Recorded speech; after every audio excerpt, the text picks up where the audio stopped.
Үзэгч та бүхний орой амгалан айлтгая. Бид та бүхэнд мэдээ танилцуулахад бэлэн боллоо. Хүлээн авч үзсэн үү? Мэдээллийн хөтөлбөрийн ивент гэгч Транскапитал банк бус санхүүгийн байгууллага. Эхний мэдээ танилцуулъя.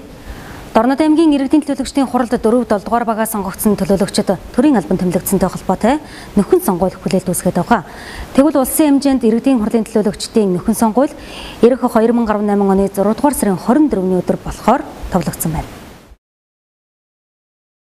Дорнод аймгийн иргэдийн төлөөлөгчдийн хуралд хэрлэн сумын 4 болон 7 дугаар багаа сонгогдсон төлөөлөгчд буюу инх цэцэг төлөөлөгч хөдөлмөр халамж үйлчилгээний ерөнхий газрын тамгын даргаар одоо 2 төлөөлөгч үндсэн хуулийн цэцгийн даргаар томилогдсон ажиллаж байгаа. Харин 3 загас сумын нэг төрийн албаа агч болсонтой холбоотой Дорнод аймагт 4 төлөөлөгчийн нөхөн сонгуул болох юм а. Нөхөн сонгуулийг тухай бүрдэн аймаг орон нутагт зарлаж зохион байгуулдаг байсныг сонгуулийн тухай хуульд өөрчлөлт оруулснаар улсын хэмжээнд иргэдийн хурлын төлөөлөгчийн нөхөн сонгуулийг нэг өдөр явуулахар болсон. Хуулинд 6 дугаар сарын сүүлийн ням гараг эсвэл 10 дугаар сарын эхний ням гарагт явуулах хугацаа зааж өгсөн. За нөхөн сонгуулийг 45 хоногийн өмнө зарлахаар хуульчилсан учраас энэ ондоо багтааж нөхөн сонгуул болохгүй. Харин сонгуулийн ерөнхий хорооноос иргэдийн хурлын төлөөлөгчийн нөхөн сонгуулийг 2018 оны 6 дугаар сарын 24-ний өдөр явуулах товыг гаргажээ. Ер нь бол яг төлөөлөл байхгүй болсон гэж ойлгохгүй бол байгаа. 4-р баг 7-р багаас тус бүр 2 төлөөлөгч сонгогдсон. 4-р багаас одоо 2 төлөөлөгч, ундрмаа төлөөлөгчөөр сонгогдсон. Тэгээ одоо төлөөлөгч шилжсэн байгаа. Ундрмаа төлөөлөгч үлдээд ажиллаж байгаа. За 7-р багаас инктер инктцэг гэж 2 төлөөлөгч сонгогдсон. Инктер төлөөлөгч ажиллаж байгаа. Ер нь бол манай инктер төлөөлөгч, ундрмаа төлөөлөгчөөр бол маш санаачлагтай. Бас одоо ганц тайшин ганцаардахгүй гэж бас санаачлагтай ажилладаг. Ундрмаа төлөөлөгч тухайн баг тойргоос иргэдийг ажил зуршлах талаар за эмзэг бүлгийн өрхийн хүүхдүүдийн асраа суулгааны талаар нь олон ажлыг санаачилж хийж байгаа юм билээ. Зэнхтэр төлөөлөгч тойргийнхоо олон айл өрхийн байрнуудын дээврийг засварлуулах чиглэлээр их санаачлагтай хөгжүүлж ажиллаж энэ зүүн аймгийн төсөвдөр мөнгө тавиулж тодорхой байшингийн дээврийг засуулсан улсын төсөвдөр өөрөө бас нэлээд санаачлагтай хөгжүүлж улсын хурлын гишүүдтэй холбоотой ажиллаж эх оны төсөвдөр ихэд одоо 300 сая төгрөгийн одоо дээврийн засварын ажлыг бол тусгуулахаар хөөцөлтөд ер нь бас гэрчмтэй бас тэр нь яг одоо дисциплинээр батлагдаагүй байна. Тэгтээ хурал өргөн мэдүүлэгдээд явж байгаа хүмүүс тэр ер нь санаачлагтай ажиллаж байгаа. Тэгэхээр тойргийн иргэдийн хувьд бол яг төлөөлөлгүй болоод ирэх ашиг нь бол одоо бүтэн одоо 100% гэдэг юм уу хохирцсон гэж ойлгохгүйгээр тэр үлдсэн нийтлүүлэгчд маань бас хангалттай ажиллаж байгаа. Тэгэхээр нөхөн сонгуул болох хүртэл бол эрх ашиг нь төдийлөн хохирохгүйгээр одоо тойргийнхаа иргэдийг төлөөлөд ажиллах. За ямар ч тач нөхөн сонгуулийн тав гарлаа. Эх оны үдид гэхэд иргэдийн төлөөлөгчдийн хурал бүрэн бүрэлдэхүүнээр ажиллах дүр зураг харагдаж байна. Мэдээллийн хөтөлбөрийн ивент гэгч Транскапитал банк бус санхүүгийн байгууллага. Чавлсан хотын Годамж талбай нэр орчим хувийн нэршилтэй. Гэвч иргэд Годамжны нэршлийн дийлэнхийг огт мэдэхгүй байна. Чавлсан хотын Годамж талбайг нэршүүлэх ажил 2016 оны 11-р сараас эхэлсэн гэж байна. Өнөөдрийн байдлаар 23 Годамж талбайг нэршүүлсэн бөгөөд ихэвчлэн алдар цуутай хүний нэр болон түүхэн дурсгалт газрын нэр, за мөн найрамдалт хамтын ажиллагаатай улс орны хотын нэрээрч нэрлсэн байнамаа. Тодорхойлбол Агийн Годамж, Мөнхийн Годамж, Ламжуун Годамж, Самбэсийн Годамж, Баян Түмэнгийн Годамж, Тусгаар тогтнолын Годамж, Бунхны Годамж, Хүрээ Годамж, Өөлөн эхийн Годамж, Хэрлэнгийн Годамж, Хүүхэд эмэгтэйчүүдийн Годамж, Худалдаачдын Годамж, Аравдангийн Годамж, Хянганы Годамж, Зангиатын Годамж, Ялалтын Годамж, за Хилийн Годамж, Хевсний Годамж, Хан Олон Годамж, Соднамдаржаагийн Годамж, Минэнгийн Годамж, Дамдан сүрэнгийн Годамж, Читийн Годамж, за мөн Чавлсангийн Годамжууд гэсэн нэршилтэй байна. За хэдийгээр Годамж талбайг нэршүүлэх ажил хийгдэж байгаа боловч иргэдэд таниулах ажил огт хийгдээгүй. За иргэд Годамж талбайг нэршлийг мэдэхгүй байгаамаа. Тухайлах юм бол за Зангиатад байрлах Данират Жанлан хийдэн хойноос эхлээд цагдаагийн газрын баруун талаар явсан дээшээ өгсөн зам энэ орчин бол Хүрээ Годамж юм байна. Чи одоо юуны Годамж вэ? Итгэхгүй шүү дээ. Таны юу штэ? Заргийн нэрмж Годамж л. Тэ? Энэ бол Самбэсийн Годамж гэсэн нэртэй байна. Тийм үү? За. Та өөрийнхөө амьдарч байгаа газрын Годамжийг мэддэг үү? Одоо манайх би чинь 24 дугаар байшинд амьдардаг. Манайх чинь юу нэг штэ. Юу лээ? Маршал. Чавсан болоо. Одоо таксийн цуулаа гэхэд ч Годамжнаа нэршээр хэлдэг үү? Ямар нэршлиг төлөх ашиглав? Үгүй штэ хороо тэгээд байшинхаа юугаар л хаягаар л явдаг штэ. Таксийн цуулаа. Таны хувьд таны амьдарч байгаа Годамж ямар нэртэй Годамж та мэдэх үү? Манайх ч нэг зүүн тишээ Бунхангийн Чавлсангийн Годамж гэдэг. Чапилчингийн гудамж гэдэг баха. Тэр тэнд байдаг шүү дээ. Гудамжны нэр чинь энд нэг агийн гудамж гэж юу гэж хэлээ. За агийн гудамж нь бол яг энэ хойшоо чиглэсэн зам байгаа. Босоод тэгэхээр энэ яг бидний зосч байгаа гудамжлал сан бэсийн гудамж гэдэг нэртэй. Оо за нэр нь хаана байсан? Ста хараагүй юм бэ. Одоогор бол ямар нэгэн хаяг самбар дээр нэр байхгүй. Харин тийм бахаа бодоод байхад яг. Ер нь та хэр олон гудамжны нэр мэдэх вэ? Баян төмний гудамж, маршлын гудамж, тэр баруун тишгээ, зүүн тишгээ. Тэгээ чой улсангийн гудамж гэж юу гэж хэлээ. Байдгийн штий шиг юм гээд. За их баярлалаа. За зөв. Мэдэх шүү дээ. Ямар гудамж нь алхаж байгаа? Би юу? Энэ одоо боломжтой анхаахны эмнэлгийн бол оролцож явж байгаа юм.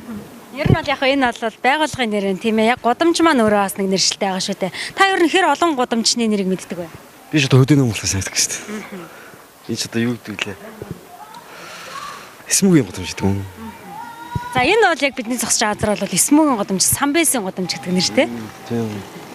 Хүмүүс иргэд ер нь хэр орон гудамжны нэршлиг мэддэг гэж та бодож байна?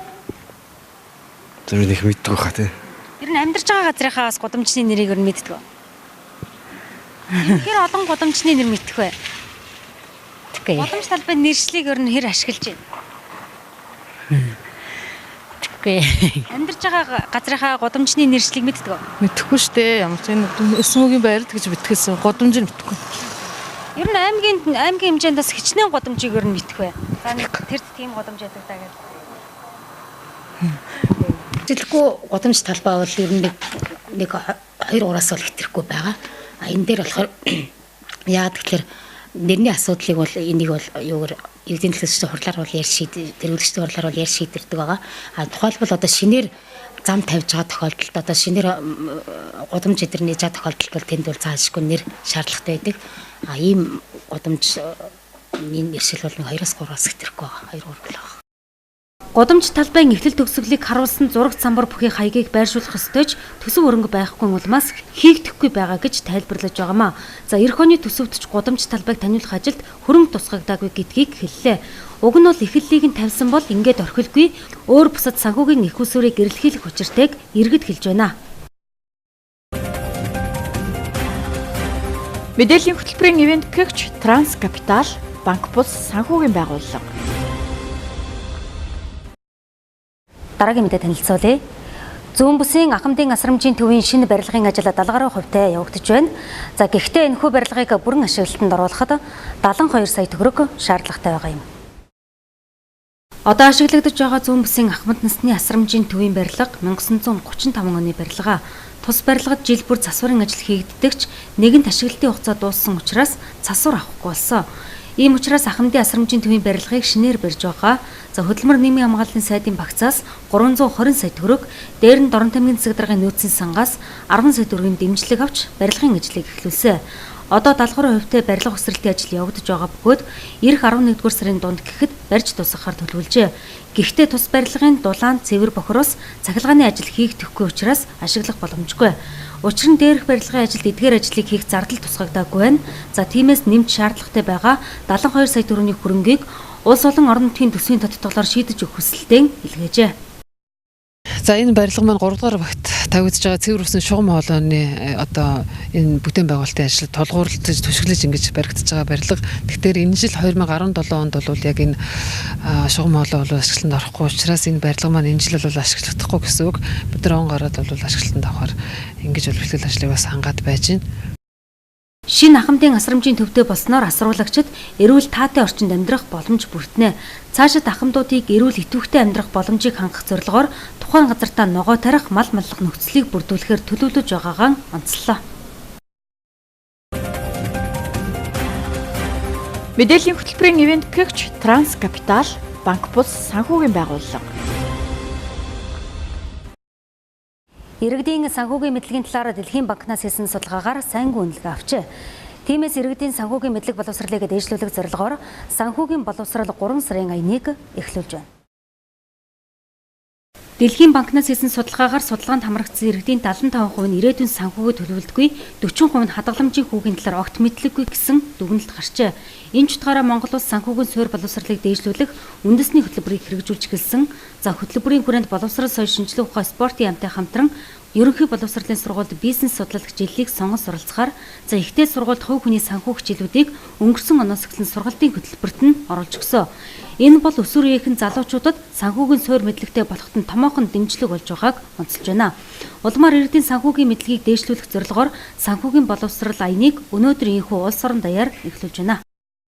За энэ аяны хүрээнд бол Дорнод аймгийн засаг дарга түүний тамгын газар эрүүл мэнд нийгмийн даатгалын хэлтэс, татварын хэлтэс, боловсрол соёл урлагийн газар хамтран одоо аяны ажлыг зохион байгуулахаар төлөвлөд байна. Тэгээ энэ аяныхаа хүрээнд бол олон нийтэд хандсан санхүүгийн суурь мэдлэгийг дээшлүүлэх чиглэлээр сургалт сурталчилгаа, олон нийтийг хамарсан анхаа тэмцээн, илтгэлийн уралдаан, тэгээд олон нийтийн хилэлцүүлэг, тэгээд цахим одоо сүлжээгээр олон нийтэд санхүүгийн суурь мэдлэгийг олгох, тэгээд залуу үед санхүүгийн суурь мэдлэгийг олгох, сургуулийн цэцнийхэн санхүүгийн суурь мэдлэгийг олгох чиглэлээр сургалт сурталчилгаа явуулахаар төлөвлөсөн байгаа. Иргэн бүр санхүүгийн суурь мэдлэгтэй байх ёстой. За ингэснээр аливаа эдийн засгийн эрсдэлд орохоос өөрийгөө сэргийлэх, мөн хувийн санхүүгээ оновчтой төлөвлөх гээд өндөр ач холбогдолтойг тодтоглоо. Мэдээллийн хөтөлбөрийн ивент гэгч Транскапитал, банк бус санхүүгийн байгууллага. Одоо үзэгч та бүхэнд сумдын мэдээ болон үзүүлье.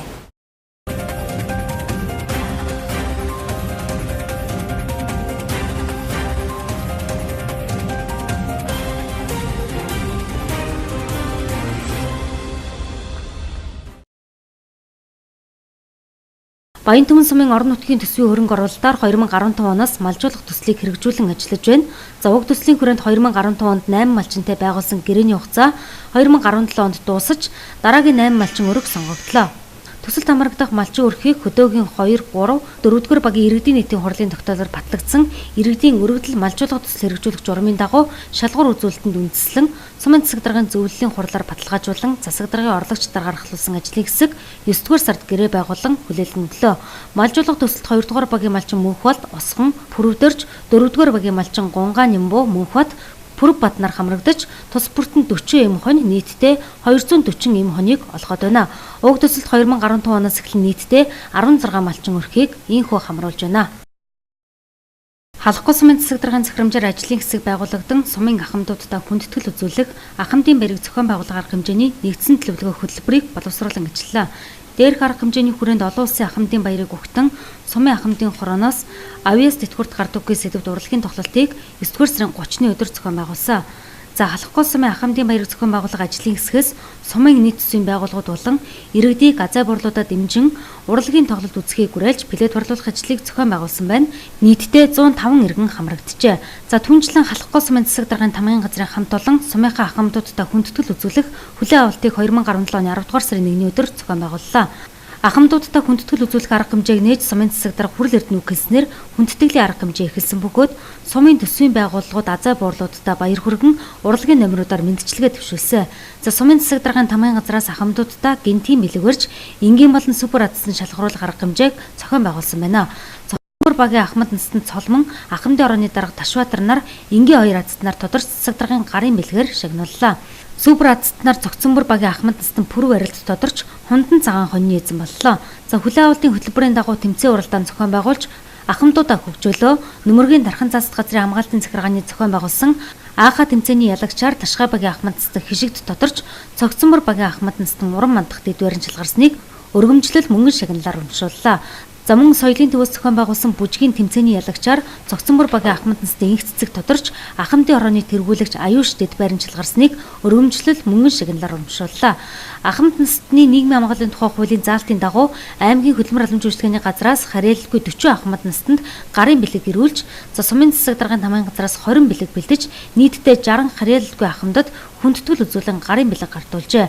За мөн төсвийн байгууллагын удирдлагууд гавьяаныхаа амралтанд гарсан өндөр настангуудтай гарын бэлэг гартуулсан. За ийхүү сумын хэмжээнд ахмадуудтай хүндэтгэл үзүүлэх арга хэмжээг өргөн дэлгэр ёслол төгөлдөр зохион байгууллаа. Сумын төв зохион байгуулсан хүндэтгэлийн хүлээн авалтын арга хэмжээнд 85 ахмад хамрагдсан байна.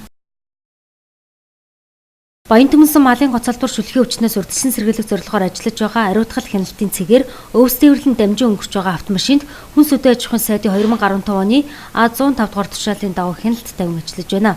Уг тушаалын хүрээнд өвсний гарал үүслийн гэрчлэгийг үндэслэн өвс тээвэрлэн яваа автомашиныг дамжин өнгөрүүлж байна. 2017 оны 10 дугаар сарын 3-ны өдрийн байдлаар нийт өвс тээвэрлэн яваа 81 автомашин бүртгэгджээ. Өвс тээвэрлэн дамжин өнгөрч байгаа автомашинуудад хуцлаггүй явах, гарал үүслийн гэрчлэгээгүй зэрэг нийтлэг алдаа илэрч байгаа учраас өвс тээвэрлэн яваа жолооч нарт аюулгүй тэрмийн санамжийг өгч ажиллаж байгаа юм байна. За иймд өвс тээвэрлэн яваа иргэд атсан өвснийхөө гарал үүслийн гэрчлэгийг өвс бэлтгэсэн сумын засаг даргын тамгын газраас авч зорчихыг анхааруулж байна. Ялалтоогийн соёлын төв зохион байгуулсан хүндэтгэлийн хүлээн авалтанд хүрэлцэн ирсэн ахмадуудаа сумын засаг дарга Хүрэл Эрдэнэ баяр хүргэн арга хэмжээг нээж өгөллөө. Дээрх арга хэмжээний сумаас Ахмадын орооны дарга Ташбаатар тэргүүлэгчтэй хамт олон оролцлоо. За энэхүү арга хэмжээнд Ялалтоогийн ардын авьяаснууд ахмадуудтай урлагийн номероор мэдчилгээ төвшүүллээ. Сумын засаг даргын тамгын газраас ахмадуудын дунд азтан шалгаруулах арга хэмжээг зохион байгуулсан байна. Азтнаар ахмад настан уран чимэг цэрэн дэжид нар тодорч засаг даргын гарын бэлгэр шагнууллаа. За мөн үдшилэг зохион байгуулснаар олон улсын ахмадын эрхийг хамгаалах баярын өдрийн үйл ажиллагаа өндөрлсөн юм а.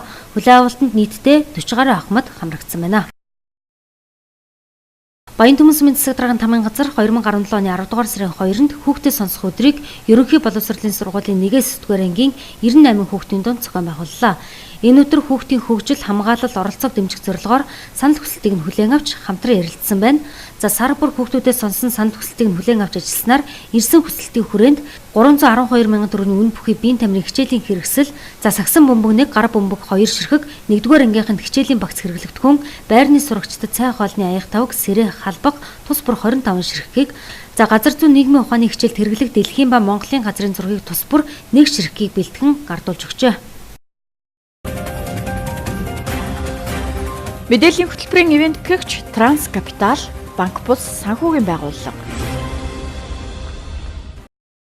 Бидэнтэй хамтран ажиллаж байгаа сумдуудтай талархал илэрхийлье. Та бүхний ажил үйлсэд амжилт хүсье. Харин одоо үзэгч та бүхэнд Орнот аймгийн ханшийн мэдээг үзүүлье.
Мэдээллийн хөтөлбөрийн ивент гэгч Транс Капитал, банк бус санхүүгийн байгууллага.